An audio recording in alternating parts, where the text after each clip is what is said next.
Doctor tan remove பண்றதுக்கு ஆவாரம் பூ பத்தி சொன்னீங்க. ஸோ எப்படி ஆவாரம் பூவ எடுத்துக்கணும்? இல்ல அது ஒரு லேகியம் மாரி பண்ணணுமா? இல்ல பொடியாவா? இல்ல ம். அது ஒரு தண்ணீல போட்டு குடிக்கணுமா? எந்த மாரி பண்ணணும் டாக்டர்? ஸோ ஆவாரப்பூ இந்த கிளைமேட்ல நெறையவே ம். கிடைக்கும். ஸோ எடுத்து நம்ம வந்து ஸ்டோர் பண்ணி வச்சுக்கலாம். நல்லா ட்ரை பண்ணி ஸ்டோர் பண்ணி வச்சுட்டு, இத வந்து நம்ம யூஸ் பண்ணலாம். நீங்க கேட்ட மாரி காலையில டீ மாதிரி ஆவாரம் பூவும், வெந்தயம், வெட்டிவேர் இது 3ம் சேர்த்து டீ மாதிரி நம்ம குடிக்கலாம்.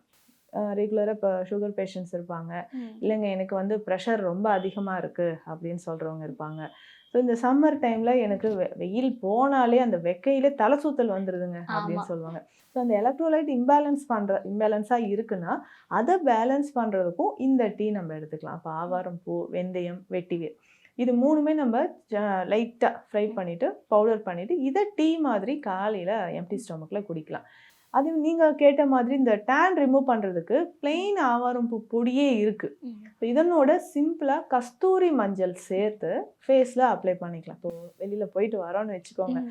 ஐயோ! என்னடா போம்போது நான் நல்லா இருந்தேனே, இப்ப நல்லா டேன் ஆயிடுச்சு அப்படின்னு நீங்க ஃபீல் பண்ணீங்கன்னா, இந்த பவுடர் ஆவாரம் பூ பவுடரோட கஸ்தூரி மஞ்சளும் சேர்த்து ஆலோவேரா இருந்தா அதுவும் மிக்ஸ் பண்ணிக்கலாம். ஸோ அது ஃபேஸ்ல அப்ளை பண்ணிக்கிட்டே வரலாம். ஸோ சம்மர்னால நமக்கு வந்து ஸ்கின் டர்ன் ஆகுறது எல்லாமே இதில மாற ஆரம்பிச்சுரும். ஸோ நல்ல ஒரு டிஃபரன்ஸ் தெரியும்.